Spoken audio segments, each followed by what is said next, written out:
আসসালামু আলাইকুম। আহ, এনসিপি দল শাপলা প্রতীক না পেলেও শাপলা কলি পেয়েছেন।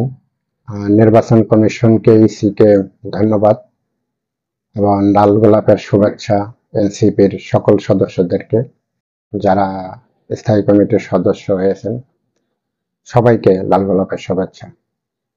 এবং আমি সালামও জানাচ্ছি, আসসালামু আলাইকুম আপনাদের সবাইকে, যে আপনারা শাপলা কলি পেয়েছেন। আহ, আপনারা চেয়েছিলেন যে আমরা শাপলা প্রতীকটা পাবো, এবং শাপলা প্রতীক নিয়ে আপনারা খুব অনেকদিন এটার পিছনে দৌড়াদৌড়ি করছেন, কিন্তু নির্বাচন কমিশনের তালিকায় এটা না থাকার কারণে হয়তো আপনাদেরকে দিতে পারেনি। তো নতুন একটি দল আপনারা, প্রচারে প্রসার ঘটে, একটা কথা আছে, প্রচারে প্রসার ঘটে। সারা বাংলাদেশ আপনাদেরকে প্রচার করতে হবে এনসিপি কে।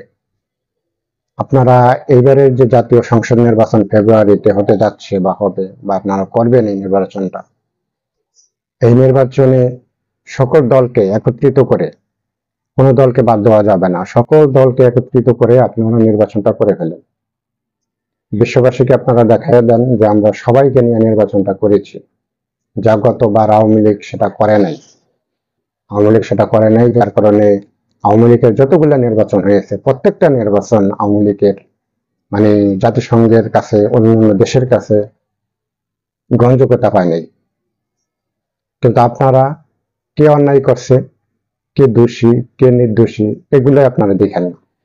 আপনারা সবাইকে সাথে করে নিয়ে আপনারা সেনাবাহিনীর মাধ্যমে একটা সুন্দর নির্বাচন করে ফেলেন, এবং এটাই ভালো হবে।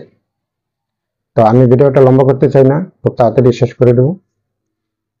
তো আমি ইসিকে আবারও ধন্যবাদ জানাচ্ছি যে তাদেরকে শাপলার কলি দিয়েছেন এবং আপনারাও শাপলার কলি পেয়েছেন। আমি সবাইকে ধন্যবাদ জানাচ্ছি, শুধু ধন্যবাদটা জানানোর জন্যই আমি শর্ট ভিডিওটা করলাম।